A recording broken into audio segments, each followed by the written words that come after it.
가기사는 증시 각도기. 네, 안녕하세요. 젊은 투자 증시 나침판 안지원입니다. 안녕하십니까? 안녕 못한대. 무사하십니까? 무사하십니까? 네, 오늘 하고 정말 확실히 그 각반꿀 맞는 것 같아. 인정. 각반꿀. 나는 굉장히 자신 있게 오늘 시작했고, 게다가 오늘 아침에 보유 종목들이 드디어 아마 2월 들어와서 처음으로 아웃퍼폼을 했어요. 시장 대비. 2월 내내 언더퍼폼하고 지난 3월 이후로, 작년 3월, 4월 이후로 가장 나쁜 퍼포먼스가 이번 2월 달에 작성이 됐거든요. 네. 그래서 제가 모르긴 몰라도 표정이 썩 좋진 않았을 거예요. 그러던 참에 드디어 이제 반등을 해서 상당히 진짜 온다 이랬는데 장 마감 후 시장보다 더 무참하게 또 그 좋아하는 모습을 시장이 보고 있다가 괘씸했던가 봐요. 그래. 제가 오늘 아침에 시장을 좀 바로 후려쳤습니다. 시장 무시 발언을 좀 하긴 했어요. 시장 그까이 조울증 환자 그거 잘 갖고 놀아야지. 그게 이제 하늘처럼 부들면 안 된다. 이런 얘기를 했더니 시장이 저한테 일격을 가했습니다. 그러나 저는 꿋꿋하게 무릎 꿇지 않고 시장과 대항해서 맞서 싸우도록 하겠습니다. 네. 조금 자신감이 떨어지셨네요. 열심히 싸울 거야. 네. 네, 오늘 굉장히 힘든 날이었는데요. 먼저 저는 여러 멘토들이 있어요. 네. 여러 멘토들이 있는데 오늘 이 상황들 보면서 저희 모 멘토께서 좋은 글을 저에게 주셨어요. 그래서 이건 제가 청취자들과 한번 나누고 싶어요. 네, 어떤 글인가요? 구모 멘토인데 그냥 이 형이 이렇게 감성적인 사람인지는 몰랐네. 사람 굉장히 차갑거든. 숫자 정확하고. 근데 상당히 글은 의외로 감성적으로 썼어요. 뭐라 썼냐면 어쩌면 우리는 저 앞에 낭떠러지가 있을지도 모르는 변동성의 바다를 항해하는 중세 이전의 뱃사람이 아닐까. 거친 풍랑을 이겨내지 못하면 만선의 기쁨도 없으니. 분명한 것은 주식은 몇 년을 큰 고생을 시켜도 그 어떤 자산보다도 현금을 만들어내는 능력이 최고라는 것. 그리고 이제 개인들에게 하는 말, 개인들이 성공하기 위한 전제 조건 몇 가지. 절대 아무리 자신이 있어도 빚으로 투자하지 마라. 네. 몰빵하지 마라. 장기적인 시각을 유지해라. 심리를 안정시킬 수 있는 구조로 투자해라. 등등. 멋있네요. 톡으로 얘기했는데 이 정도 얘기했어. 되게 멋있어 보이지? 대가의 느낌이 나는데요. 근데 실제로 보면 그냥 좀 왜소해요. 네. 겉으로 보기에는 그렇게 멋있지 않아요. 글 보고서 이렇게 이미지 상상하시면 안 돼요. 네. 근데 사실 이런 글들이 사실 이런 시장 상황에서는 또 큰 힘이 되거든요. 네. 이럴 때는 순간의 판단에 따라서 이제 자산이 변동성이 굉장히 커지잖아요. 이 순간? 네네. 그 순간 아니고 이 순간 아니고. 예. 예. 그래서 이럴 때일수록 더더욱 이제 감정을 추스리는 게 먼저 아닌가. 드리고 싶은 말씀은 장기적인 시각을 가지시고요. 지금 논란은 잔파도일 겁니다. 결국은 상당히 깊숙이 빠져서 배에 물이 가득 찬 것처럼 느끼실 수는 있는데 지나보면 잔파도고요. 작년 3월달에 비교해 보면 정말 아무것도 아닐 수도 있다고 봐요. 저는 개인적으로 그 작년 3월달, 2월달에 이제 우리가 헬로 들어가는 그때 느낌하고 지금 느낌은 상당히 좀 다르다라고 저는 개인적으로 생각을 합니다. 네, 그렇군요. 예, 사실 이 전날 미국 시장이 굉장히 많이 빠져서 시작을 했잖아요. 11시에 그 장 보신 분들은 잠 못 잤을 거야. 참 못 잤죠. 네. 근데 많이 상승을 해서 마감을 했는데 그 파월 의장의 상원 출석 발언이 있었잖아요. 네. 그 완화 정책을 그대로 유지하겠다라고 하면서 많이 반등을 해서 국내 증시도 아침에 시작할 때 그래도 좀 가벼운 마음으로 시작을 했거든요. 근데 이제 홍콩 정부에서 갑자기 이상한 소리를 하는 바람에 아시아 증시가 전부 다 충격에 휩싸였습니다. 네. 홍콩 정부에서 뭐라고 했느냐. 이게 한 오후 1시 정도 돼가지고 근데 딱 언론으로 알려졌거든요. 딱 그 시점부터 시장이 오랜만에 좀 거친 의사 표현 좀 할게요. 작살나기 시작했어. 작살 정도면 거치지 않습니다. 오늘은 댓글로 신나게 욕 좀 하십시오. 댓글로 뭐 저한테 하셔도 되고 XS야 너 때문에 망했다 뭐 이런 거. 오늘은 오랜만에 입 한번 털어주셔야 돼요. 이런 날은 입 한번 털어야 스트레스 풀리는 거야. 응? 그렇죠? 터세요. 네, 괜찮습니다. 다 제 잘못입니다. 자. 네, 홍콩에서 증권거래세를 기존의 0.1에서 0.13%로 0.03%포인트 올렸습니다. 3bp. 네, 이게 30%야, 근데. 큰 건가요, 이게? 우리나라보다 싸더라고. 나도 그 생각했어. 야, 우리나라보다 싼데? 너무 싼데? 홍콩 가고 싶다는 생각이 드는데.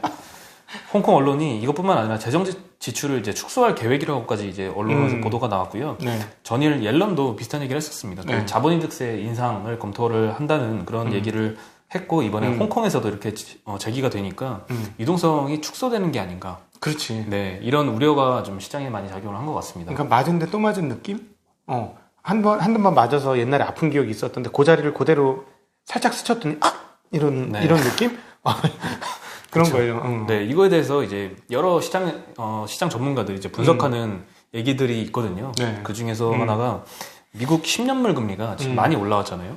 작년에 이제 코로나 직후에 보면은 거의 0.6%, 7% 이 사이를 유지를 했었는데 그쵸. 지금이 1.34% 정도 예, 많이 올라왔어요. 2배 이상 올라왔는데 그때 이제 경기 부양책을 하느라 정부 부채를 이제 새로 발행을 하는 것과 예. 지금 발행을 하는 게 정부 입장에서는 이자 부담이 2배로 드는 거잖아요. 네. 경기가 올라왔으니까. 그래서 이 경기 부양책을 푸는 거에 대해서 이 완화적인 효과를 시장이 기대를 하고 있는데 네. 그 완화적인 긍정적인 효과보다 네. 정부 입장에서 부채가 많아져서 오히려 세금 같은 거를 올려서 이걸 네. 커버하려고 하지 않을까 하는 그런 부정적인 효과, 양면성이 있는데 예. 부정적인 효과에 좀 더 사람들이 초점을 맞추는 게 아닌가. 그래서 이제 시장이 하락한다. 이런 얘기가 많이 있거든요. 예, 시장이 대해서 네, 어떻게 생각하시나요? 시장이 하락할 때는 나쁜 뉴스만 눈에 드는 거죠. 네. 우리는 지금 하락의 필터를 끼고 있는 거죠, 안경에. 네. 그러니까 쉽게 얘기하면 빨간색 안경을 끼면 빨간색만 보이고 파란색 안경을 끼면 파란색 보이듯이 지금 파란색 안경만 낀 거지. 그러니까 파란색만 다 눈에 포착이 모든 게 파란색으로 보이는 그런 상황인데 그것만 또 포착이 되는 거고 그런 필터링이 되고 있는데 지금 몇몇 분이 지금 이런 얘기 하고 있어요. 어디 K모 증권사의 어떤 연구원 이런 비슷한 얘기를 했고 네. 그런데 저는 지금 대결이 시작됐다고 생각합니다. 큰 틀에서. 어떤 얘기죠? 결국 돈을 많이 푸는 거고 연준 파월 의장의 오늘 발언도 결국 내용은 뭐냐면 요 정도 인플레이션 갖고는 우린 눈도 깜짝 안 해. 아직 안 왔어. 그러면 어느 정도 인플레이션이 와야 된다는 얘기야? 하면서 저의 느낌은 뭐냐면 얘네들 생각보다 상당히 큰 인플레이션을 바라고 있구나. 그래서 평균 물가 목표제도 나온 거죠. 그렇죠. 이건 평균 물가가 2.5% 이상 1, 2년 이상 가야 된다는 얘기예요. 2.5% 이상.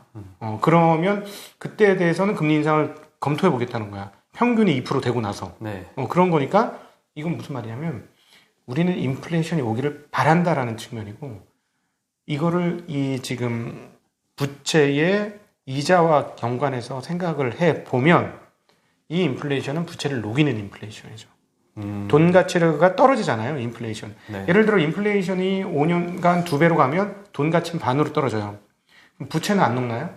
부채도 녹은 거예요. 부채 부담도 절반으로 줄는 겁니다, 그렇죠. 실질적으로. 네. 월급도 다 오르고 다 오를 거니까 그렇다면 지금의 이 금리가 정말로 부담스러울 것인지 한번 생각해 봐야 돼요. 근데 그럼에도 불구하고 지금 시장은 긴축을 할 거라고 생각을 하고 그 다음에 긴축할 거야 하는데 세금 인상하니까 긴축하는구나.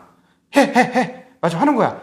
이러니까 깜짝 놀라는 것인데 더 시간이 지나서 연준이 했던 얘기를 그대로 실행에 옮긴다면 인플레이션이네?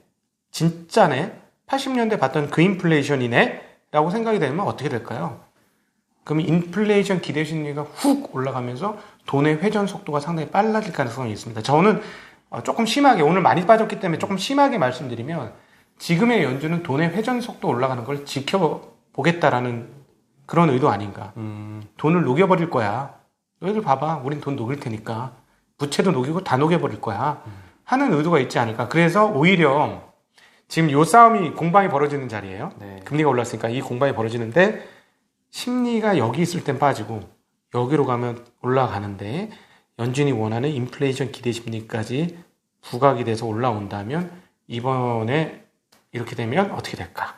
걷잡을 수 없지. 연준의 의도가 그게 맞다면 사실 연준에 맞서지 말라는 격언이 네. 있잖아요. 주식시장의 격언이 있잖아요. 저는 시장에 맞서고 연준에 안 맞서려고요. 네. 그렇게 결정을 하신 것 같습니다. 네, 저는 그렇게 마음에 결정을 했습니다. 이번에 시장은 약간 페드의 반대에 서려고 하는 그런 움직임이 좀 보이는데 시장의 여러 분석가들도 그렇게 하고 근데 결국 연준의 편에 서시기로 하신 건가요? 파월 형하고 좀 친해보려고. 친해지려고. 네. 돈 찍어내는 분들하고 좀 친해보려고. 네. 정리를 하자면 그 연준이 이제 경기부양책 등의 정부 부채를 많이 발행을 하는데 지금 네. 금리가 높아진 상황이니 이자 부담이 많이 되지 않을까라고 하는 부정적인 편이 있고 네. 반대로 부채를 많이 하면은 달러 가치가 떨어지기 때문에 부채 부담도 축소된다. 원금의 가치가 떨어지기 때문에 그렇죠. 이자를 뿐만 아니라 이자만 생각하는 게 아니라 원금의 가치가 대폭 떨어진다. 네. 그런 긍정적인 효과가 더 크다 이런 말씀이시죠. 그걸 긍정적이라고 볼 수는 있는지 모르겠지만 하여튼 네. 그걸 바라고 있다. 네. 그렇죠. 그게 페드의 입장이고요. 아, 네. 저기 KBS 아나운서 같아요. 9시 뉴스 아나운서 같아요. 네. 그래. 굉장히 집중하면서 듣게 되네. 네. 네. 그랬으면 좋겠습니다. 네. 네. 어쨌든 오늘 홍콩 시장은 굉장히 크게 반응을 했어요. 제가 사실 이 홍콩이 증권거래 세율을 0.03% 올린다는 뉴스를 보고 설마 이것 때문에 빠진다고? 라고 생각을 했는데 홍콩 증권거래소 주가를 보니까 10%가 넘게 빠졌습니다. 이걸 보니까 네. 이게 사실 홍콩 증권거래소 주가가 상장돼 있어요. 상장돼 있어요. 증권거래소가. 우리나라는 증권거래소는 상장 안 돼 있습니다. 네. 근데 제가 깜짝 놀란 게 20%라는 하락이 작년 2, 3월 그 코로나 폭락기에서도 이 같은 폭락은 안 했거든요. 그렇지. 거래소야 뭐 판만 깔아주고 돈만 받으면 되는 완전 하우스잖아. 하우스 장사니까 뭐 괜찮지. 거래량 많아지면 좋지. 그렇죠. 그때 빠져도 이렇게 빠진 적이 없는데 최근 6년 만에 최대 낙폭이라고 합니다. 10%가. 네. 네. 그래서 홍콩 시장은 정말 이걸 충격으로 받아들인 것 같습니다. 네. 앞선 우리가 중국 코너에서 살짝 봤는데 이게 옛날에 2015년에 트라우마가 상당히 큰 것 같아요. 중국 애들이. 그때 지수가 지금 3,000 몇백 포인트, 5,000 포인트까지 단기간에 뽑았거든. 네. 그러고 나서 완전 거덜났어. 그러고 나서 주식은 쳐다도 안 봤거든. 중국 인민들이. 이러면서 아니 쳐다도 안 보다가 이제 다시 쳐다보기 시작하는데 너무 급하게 올라가고 펀드 막 돈 들어가고 하니까 약간 누르는 느낌? 좀 있는 것 같아요. 그 아픔을 또다시 당하면 안 되겠다. 그런 느낌 좀 있어요. 그렇군요. 네. 그리고 오늘 사실 홍콩 정부가 46조 원을 작년에 썼다고 합니다. 네. 코로나 이후에 이렇게 많은 유동성을 쓰고도 GDP 성장률이 마이너스 6%에 그쳤다고 해서 더더욱 걱정을 좀 더 하고 있는데 오늘 인민은행이 100억 위안 유동성 순 공급도 했잖아요. 그렇죠. 170조. 예, 그런데도 불구하고 이게 굉장히 크게 작용을 했고요. 오늘 코스피가 2.45% 빠졌고 코스닥이 3.2% 빠졌는데 네. 삼성전자는 사실 빵프로였어요. 삼성전자 덕분에 지수 거래소는 3% 안 빠지고 2% 빠진 거지 사실은. 그렇죠. 예, 삼성전자가 만약에 다른 대형주들처럼 뭐 3% 4% 빠졌었다면 코스피 지수가 어땠을지 똑같이 코스닥하고 똑같이 빠졌을 것 같아요. 거의. 그렇겠죠. 예. 오늘 S51 7% 빠진 거 알아요? 네, 봤습니다. 생명보험 주식 막 5% 빠진 거 아세요? 네. 무슨 케미칼 7%씩 빠졌어. 네. 와, 그 보수적인 종목들이. 네. 요즘에 이제 펀더멘털이 굉장히 좋고 화학주들 같은 경우는 스프레드가 지금 오늘도 좀 커지는 걸로 봤는데 그럼에도 불구하고 이렇게 7%나 빠진다는 거는 그냥 펀더멘털 무시하고 그냥 다 같이 그렇지. 하루였어요. 그래서 사실은 오늘 물론 며칠 좀 오르긴 했지. 케미컬이나 이런 정유 뭐 오르긴 했지만 그래도 이렇게 이 주식에 7%씩? 그래서 깜짝 놀랐어요. 정리하면서. 코스닥 7% 빠진 거는 이해가 돼. 사실은 내 것도 그런 게 있었어. 씨. 근데 하여튼 근데 이거 빠진 거 보니까 뭘 상상하죠? 네. 반대 매매 같은 게 있구나. 그렇죠. 그래서 제가 여기 들어오기 전에 또 확인했죠. 현장 확인. 우리 또 현장 확인하죠. 많이 떴습니다. 이러더라고요. 많이 떴습니다. 근데 이게 반대 매매까지 나갈 정도로 근데 워낙 비투 하시는 분들이 많아서 내일 만약에 하루만 지지부진만 해도 엄청나게 반대 매매 뜰 것 같거든요. 그렇죠. 그러면 각도기 TV에서 계속 얘기했던 거 반대 매매는 위기다 기회다? 기회입니다. 네. 그렇죠. 아직은 뭐 1회차 담보 부족이 많은 것 같고요. 그렇죠. 아직은. 네, 2회차까지 가고 거기서 현금 입금을 안 하면 반대 매매가 나가게 되고요. 네. 아직까지는 뭐 내일 일어날 이슈는 아니지만 그래도 좀 걱정이 됩니다. 네. 1회차가 많이 뜨고 있죠. 근데 여러분 진짜 비투는 아까 우리 제 멘토 얘기도 드렸습니다만 비투는 하지 않으셨으면 좋겠어요. 예. 심리적으로 견딜 수가 없어요. 네. 근데 사실 오늘의 악재에 좀 과다하게 반영을 했다고 볼 수 있는데 그것도 이제 유동성이 풀린 만큼 레버리지 자금도 굉장히 많거든요, 지금. 그렇죠. CFD를 비롯해서 신용과 대출 잔액이 많은데 그게 아마 낙폭을 훨씬 더 키우지 그렇죠. 않았나 싶습니다. 네, 그렇습니다. 그건 맞다고 그렇게 보입니다. 이건 또 우리나라만의 이슈도 아니고요. 해외의 경우에도 마찬가지로 레버리지가 많이 껴있기 때문에. 그럼 지금 이렇게 불안해하는 이유 중에 하나도 부채를 너무 많이 쓴 거야, 지금. 그렇죠. 부채 막 금리가 낮으니까 땡겨와도 부담이 없잖아. 막 이렇게 물어줘야 될 돈이 없으니까 막 빌려올 수 있는 거지.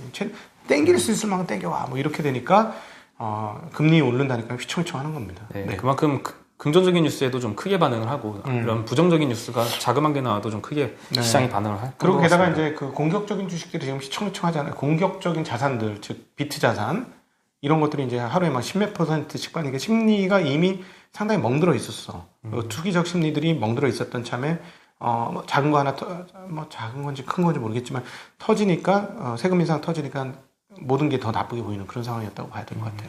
저는 그래서 오늘 어떤 생각이 들었냐면은 좀 오늘 새로 시작한다라는 마음으로 포트폴리오를 한번 봤어요. 네. 그래서 뭐 마이너스 몇 % 떠 있는 것도 있고 뭐 아직 플러스가 되어 있는 것도 있는데 네. 이것들을 만약에 내가 주식을 이미 싹 팔았다. 네. 그리고 지금 새로 포트폴리오를 갖춰야 된다라고 생각했을 때 어떤 걸 담을 것이냐. 네. 딱 그 종목들로 지금 포트가 딱 구성이 되어 있어야 된다라고 생각을 하는데 예. 이거를 좀 실천하기 위해서 펀더멘털을 다시 재점검을 해야 된다라고 생각을 하거든요. 아주 좋은 역시 대성할 사람은 틀리네. 예, 분명히 지금은 많이 빠지고 있지만 네. 상승기가 분명히 반등기가 올 것이고 그 반등할 때 어떤 게 빨리 오를 것이냐를 체크를 해서 그것들 위주로 좀 포트폴리오를 재정비하려고 하고 있습니다. 사실 이게 지금 말하는 게 굉장히 중요하고요. 이 실전 투자에서는 정말 중요한 얘기예요. 이게 무슨 말이냐면 저도 쉽진 않은데 이게 저도 그렇게 하려고 매일 노력을 하는데 매일같이 리셋이에요. 우리는. 네. 매일이 새날입니다. 새날로 시작하셔야 되는 게 맞아요. 근데 어렵습니다. 알면서도 못해요. 아는데 저는 알아요. 아는데도 아주 조금씩밖에 안 돼. 그게 아직까지 그래서 제가 하수구나 이런 아주 언제 나는 좀 제대로 된 투자자가 될까 하는 그런 생각을 하거든요. 그래서 근데 이거 굉장히 중요한 얘기입니다. 여러분 매일이 새날이기 때문에 새날처럼 생각하실 필요가 있습니다. 네, 오늘도 고객하고 상담을 했는데 이미 많이 빠져 있어가지고 좀 팔고 싶어도 좀 어느 정도 반등을 주면 팔고 싶다. 그래서 계속 들고 계시는 분이 많더라고요. 거의 그렇죠. 네, 그래서 사실 새로 시작한다는 마음으로 검토를 해서 내가 지금 이 주식이 없다고 생각했을 때 내가 오늘 이 주가에 이 종목을 담을 것이냐. 그렇지. 거기서 예스란 답이 나와야지 그 주식을 안 팔고 보유하고 있는 게 그렇죠. 맞는데 맞습니다. 그걸 사실 실천하기가 인간이라면 힘들죠. AI가 아니고서야. 그렇지. 그 최대한 그걸 실천하려고 노력하는 자세가 좀 반등 구간에 수익률 상승을 좀 유리하게 이끌고 가지 않을까 싶습니다. 냉정해야 합니다. 예, 냉정하게 판단하려고 노력은 하고 있는데 물론 쉽진 않습니다. 어렵죠. 그거 잘하면 고수급에 가는 거지. 그런 거 잘하면. 그리고 정확히 1년 전에 비슷한 일이 있었잖아요. 이런 낙폭이. 지금 2월 달에 폭락과 약간 비슷한 느낌이 들긴 하는데 네. 그때도 계속 생각을 했었거든요. 분명히 반등이 올 텐데 언젠진 모르겠지만 그때 뭐가 제일 빨리 오를 것이냐. 네. 그때 사실 생각했던 거는 코로나 때문에 빠졌었던 거고요. 그때는. 코로나가 이제 중국에서 먼저 시작을 했잖아요. 중국이 1월 달부터 벌써 폭락이 시작했고 우리나라 이제 미국 같은 경우에는 2월 말 3월 달에 이제 2월 14일 이후 시작했는데 떨어졌죠. 네.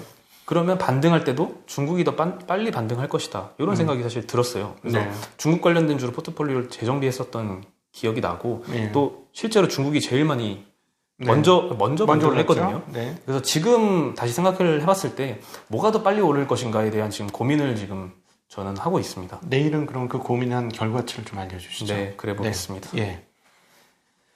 예. 오늘 사실 소식 별로 알려드린 게 없는데 오늘 계속 그 시황 토크가 됐네. 그렇죠. 네. 근데 이것도 사실 굉장히 중요해요. 어떻게 대응하느냐 이것도 정말 중요하고 이거 저거 판단 안 되시는 분들을 위해서 그냥 엉덩이 깔고 있으십시오. 판단 안 되시는 분들을 깔고 있고 이런 거는 괜찮아요.